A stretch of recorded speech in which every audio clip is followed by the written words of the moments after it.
to Understanding Islam. I'm Anne-Marie Najaf-Peer.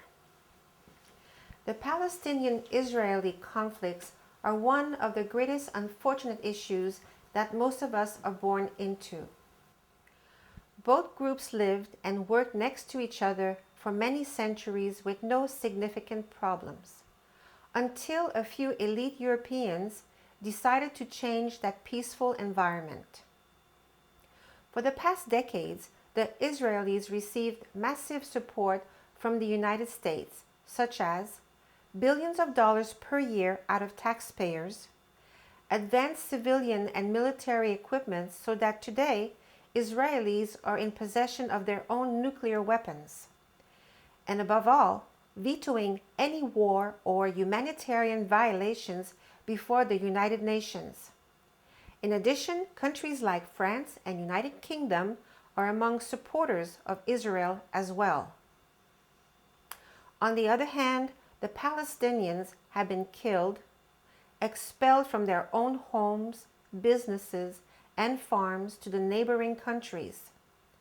They have been ignored by the general world media, especially the West, and are subjected to live under continued fear, hunger, poverty, and military attacks by the advanced forces of Israel. However, they continue to be hopeful that one day they would receive a fraction of peace and justice. In December 2008, Israelis conducted massive military attacks on Palestinians in Gaza. They used advanced military technologies, chemical warfare, and blocked any Western press from entering the area. The attacks by Israel resulted in international complaints, demonstrations, and condemnations by international peace groups, as well as resentment by heads of nations. Although the pictures of Israel's military attacks on the civilians, and especially on the children, are too graphic to show on public television, you can view them at many internet websites such as thegazamassacre.com or packalert.wordpress.com. The recent Israel military attacks has rejuvenated the history of the past 60 years of Palestinian-Israel conflicts and has put this issue on the international focal point. There have been many other conflicts, aggressions, and discriminations that Muslims have experienced throughout the world, such as 8 years of war between Iran and Iraq that resulted in about 1 million deaths, mass genocide and ethnic cleansing in Bosnia and Kosovo, US-Iraq war, which caused almost 800,000 deaths by some report, on mostly innocent children, women, civilians, and discrimination against Muslims in America. These are just a few among many to mention. As a result, new peace movement organizations, among others, from different ethnic cultures have formed and are seeking for peace and justice under the law. Recently, we had the opportunity to talk with some members of one of these organizations called Muslim for Peace, Justice, and Progress.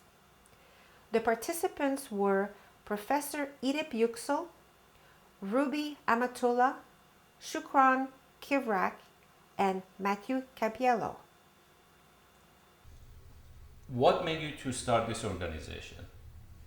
Well, initially I thought there is a vacuum of a Muslim American leadership. This is a superpower and intensely engaged with Muslim countries, influencing Muslim world, but there is no voice, collective voice of American Muslims. They could have, got involved and influence American policies toward the Muslim world, would work towards constructive engagement between these two confrontational camp of humanity, you may call. Muslim world controls about 76% of the oil reserves of the world, and that is 1/5 of humanity.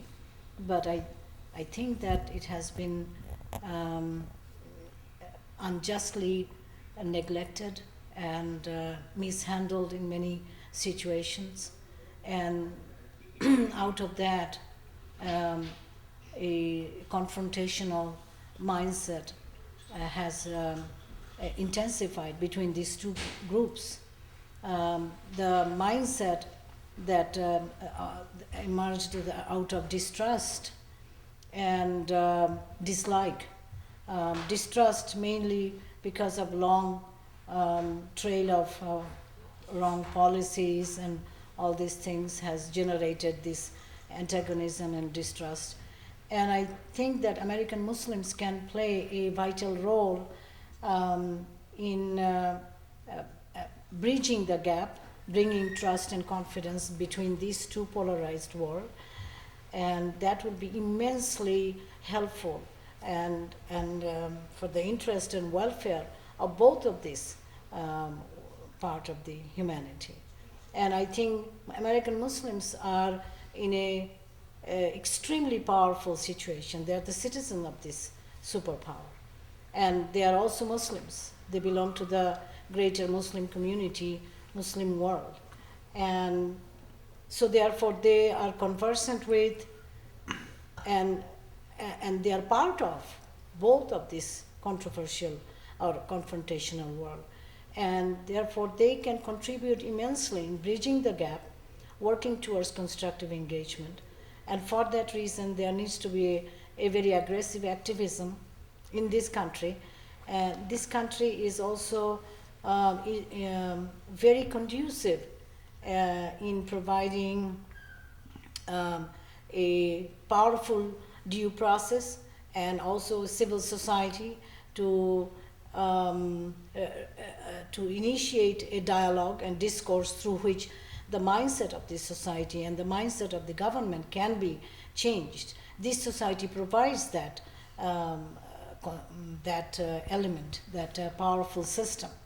But American Muslims have not yet taken advantage of that system, and also the greater society's mindset of this is the most changeable society in the world in the last 230 years of Let me history. ask you this. You mentioned about organizations that represent American Muslims. I think there is an organization already in place called CAIR, C-A-I-R. What do you think of them? Don't you think that they're representing American Muslims in America? I mean, CARE, ISNA, MPAC, they are all very good organizations, and they are functioning and contributing very well. But they have their specific agenda and boundaries and a limited agenda. What we are talking about is activism on the international front, national and international front, and a collective voice on the American policy towards Muslim world. In that regard, CARE is not working. CARE is limited to CARE is like a civil liberties organization for the Muslims. ISNA is bringing a social agenda for the American Muslims. MPAC is working with the political issues, but only local and domestic issues. We are bringing a unique perspective into this that none of this organization has addressed and brought about. That is working with the international front, working with the US government, engaging the civil society, and try to change the mindset and the mindset and the modus operandi of both of these people, American people and the Muslims out in the greater world, changing their mindset to come together and work together. This constructive engagement, this broader agenda has not been addressed before, and this collective leadership has not been brought about in America. It sounds, on the surface, it sounds good, although I don't know all the details. Yuksel, from your legal point of view, there are some laws in U.S., such as guilt by association. What confidence can you give to the average Muslims that they can participate on this peaceful movement without knowing that one day maybe they get harassed or accused by some wrongdoings? Well, I have my own issues. Muslims are not monolithic group. We are pretty diverse ideas, way of understanding. There are a lot of discussions going on internally about the nature of Islam. What is Islam about? What is the message about? What is the epistemology, methodology? It is internal. However, when I look at it as a Muslim, I call myself Muslim. Muslim really means a peaceful surrender to God, a person of peace, peacemaker. The same salam, shalom comes from the same word. And though Muhammad is through a lot of fabricated lies after him, or through some distortions later, he's been there are certain accusations against him. But really, honestly, any scholar honestly look at his life and his message will find a peaceful man who was evicted from his town with his people, with his supporters, because he stood for peace, for equality, for women's rights, for against slavery and the superstitions, criticized joining bandwagon, promoted rationalism. Therefore, the establishment first threatened him, and later they start torturing them, and some of them immigrated, and then he had to leave his town, went to Medina, and he was trusted by groups over there, Christians, Jews, and pagans in Medina. They accepted him as their leader, federal secular leader. He established the Medina city-state. He was the religious and also political leader of Muslims, but also political leader of multi-religious, multicultural, multi-jurisdictional group. Then, let me finish. 3 times Medina was attacked by these violent people, violent religious group. They were polytheists, but very violent. 3 times they attacked, they killed many of them. And then at the end, his message found a lot of appeal among people with reason. And then with time, they lost power. Mecca lost man. Muslims lost much more in bloody wars, but in terms of minds and souls, when they gained the power and then they came back to Mecca, Muhammad declared amnesty to those murderers, the people who evicted them from their town, home. Therefore, these men of peace, I follow such a message. But when I see that a fringe group of violent people, extremists, has been depicted as the face of Islam, and the word terrorist is being added to Islamic terrorists, I find I am offended. I find I am stereotyped. I find that there is something going on against a hatred against being Muslim. But I see also on the other side, there are also those who vested interest in confrontation and wars.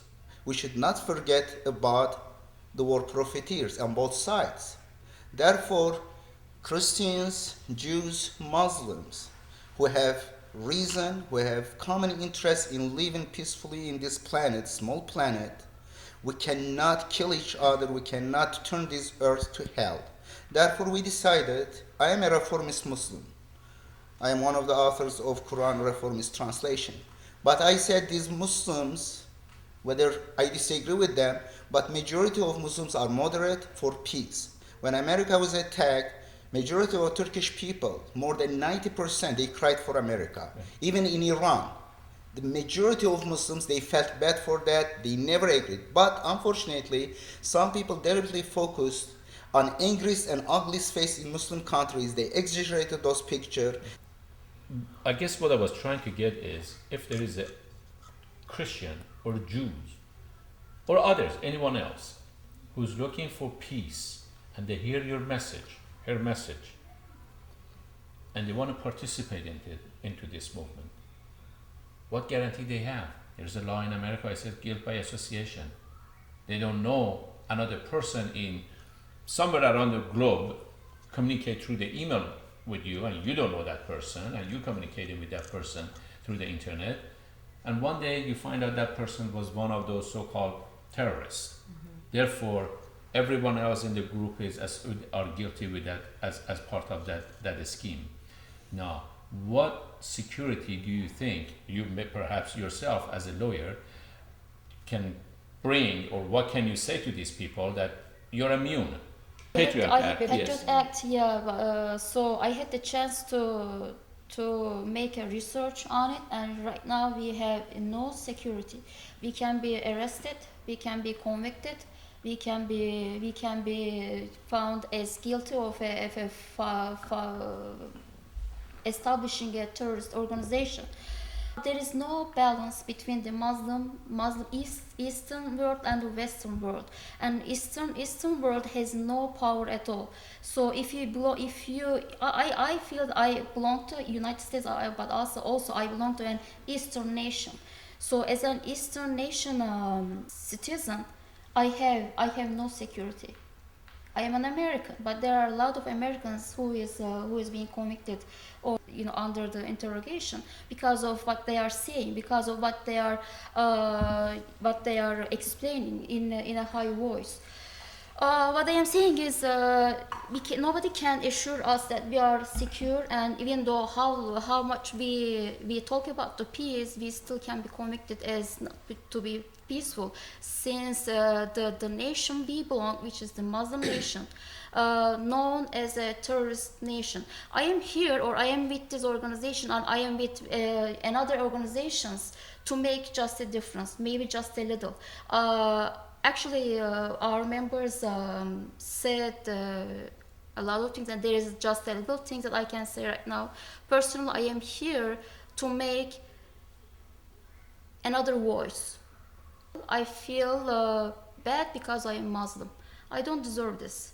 In everyday life, whenever a person finds that I am a Muslim, they change their face. I see the faces changes right away. I observe the voices or their respect changes right away. I don't deserve this. I did nothing to deserve this. So I just want to make that's my difference. point. Yeah. By Very association, personal. as a Muslim, by participating and being a Muslim, by worshiping, your guilt is in a short term. Your guilt is worshiping God alone. You're worshiping one God. If you were worshiping three gods, you weren't guilty. Am I correct? There are beliefs. I totally respect. I cannot say my belief is right and their beliefs are right. But that's what I meant actually. Western culture has